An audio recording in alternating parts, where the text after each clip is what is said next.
Meanwhile, COVID-19 case numbers are down in Ontario today, but hospitalizations are on the rise.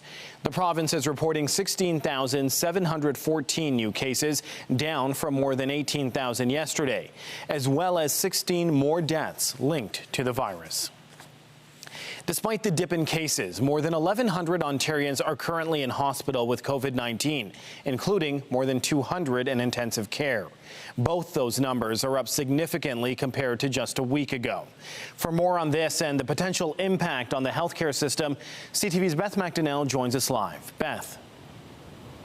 Rahim, nearly 2 years into this pandemic, and the situation facing hospitals could be a difficult one, both in terms of staffing and delivering care.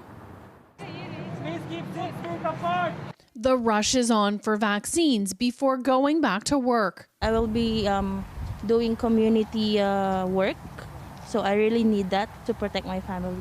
And back to the classroom. By going back to school, I really want him to go back to school. So we just felt it's safer for him to get his second now. The intense demand pushing people into a long lineup once again at this North York walk-in clinic on the search for a dose. It's impossible to find anything else.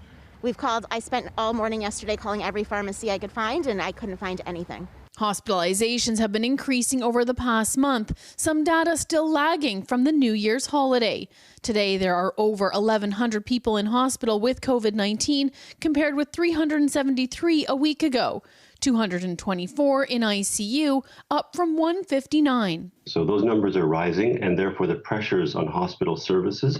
As Omicron cases surge, testing drops off, and reported case numbers no longer reflect reality, doctors are warning about the healthcare system being able to keep up.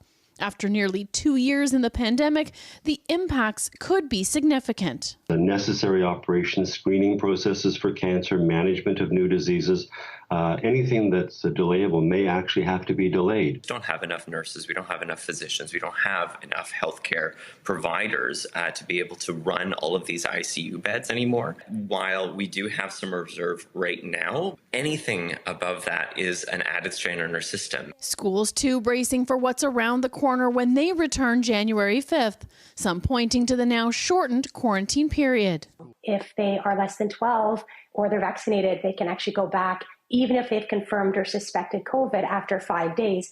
I think every kid, every adult that is exposed to others is likely going to be exposed or infected with this variant. At this East End pharmacy, an effort to keep schools safe with a special walk-in clinic tomorrow, the owner and his team expecting to vaccinate 300 educators. I want schools to stay open. I'm capable of helping through vaccinations. I see a problem and I'm just trying to tackle it in whatever capacity I have. Doing his part to shield Omicron away from some soon making the return to school and work. Just before the new year, the province said more than 90% of tests coming back were the Omicron variant. Reporting live, I'm Beth McDonnell. Thanks for that, Beth.